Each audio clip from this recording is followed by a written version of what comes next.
বৰুণ দেৱতাই বোলো আজি ইমানেই ধুনীয়াকৈ কৃপা কৰিছে, আজি বোলোতো আৰু যোৱাই নহ'ব যেন লাগিছে। ৰ'ব ৰাইজসকল, আপোনালোকক প্ৰথমৰ পৰা দেখুৱাইছোঁ। নমস্কাৰ ৰাইজসকল, আজি আমি ওলালোঁ আন এখন বিয়া খাবলৈ। বতৰটো ইমান ধুনীয়া হৈ আছে, ইমান ধুনীয়াকৈ বতাহ বলিছে, যিখিনি চুলি মানে ষ্টাইল কৰি আহিছিলোঁ নহয়, ইমান ধুনীয়াকৈ একদম চিনেমাৰ নিচিনাকৈ উৰি আছে, ইমান মনটো ভাল লাগিছিলে নহয়। এই যে আপোনালোকক প্ৰথমতে কৈছিলোঁ নহয় যে বৰুণ দেৱতাই আজি ইমানেই ধুনীয়াকৈ কৃপা কৰিছে যে আজি আমাৰ যোৱা হ'বগে নে নাই আমি নাজানো কিন্তু দেই। আজি বোলো আমি তিতি কেনে বিয়া ঘৰলৈ আহি পালোঁ দেই। বিয়া ঘৰলৈ আহি কেনে সকলোকে লগ পাই কেনে খুবেই ভাল লাগিলে।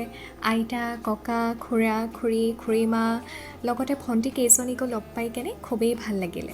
বৰষুণ চাক খুব ধুনীয়াকৈ পৰি আছিলেতো, সেইটো কাৰণে ভালকৈ ক্লিপকেইটা লোৱা নহ'লে।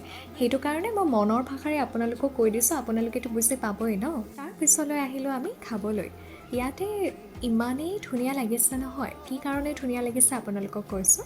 খুৰা, খুৰীমা, ককা, আইতা সকলোৱে নিজে এবাৰকৈ সুধি গৈছে দেই, বোলো লাজ নকৰিবি, ভালকৈ খা, তেনেকৈ কৈ গৈছে। বহুত ভাল লাগিছে, মানে এটা নিজৰ ভাৱ এটা লাগে আৰু যে নিজৰ খুৰা বা নিজৰ খুৰীমা বা নিজৰ আইতা ককাহঁতে কৈছে বোলো। এনেকৈয়ে খাই বৈ লৈ আকৌ আমি যিহেতুকে যাবলৈ ওলাইছিলোঁ, আকৌ বৰষুণ চাক আহিলে, তো আকৌ আমি কফি ল'লোঁ, কফিৰ কাপ খালোঁ।